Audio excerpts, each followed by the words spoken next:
sherehe za mabingwa Young Africans mara 5 mfululizo, sio jambo dogo hata kidogo, na ndio maana leo hii wamejitokeza hapa kuweza kujilaki timu yao, kuwalaki wachezaji wao, viongozi kwa ajili ya kazi kubwa ambayo wameifanya msimu huu 2025-26. Tunaendelea sasa na safari. Tulisimama kidogo kutokana na idadi kubwa ya watu, lakini sasa tunaendelea na safari. Yes. Biashara nazo zinaendelea. Yes.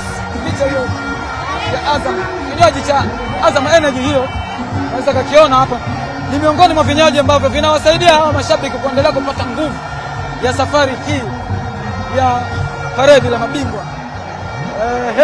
Yes.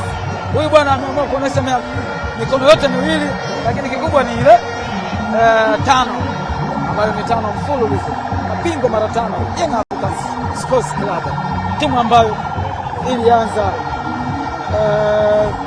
miaka mingi iliyopita mwaka 1935 hivyo. Yes, yukule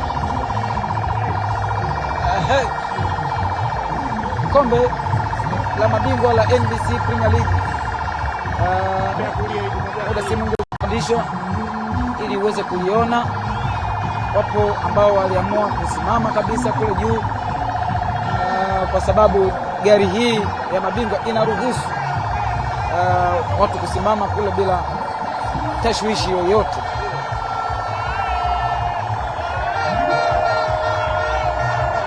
Yes.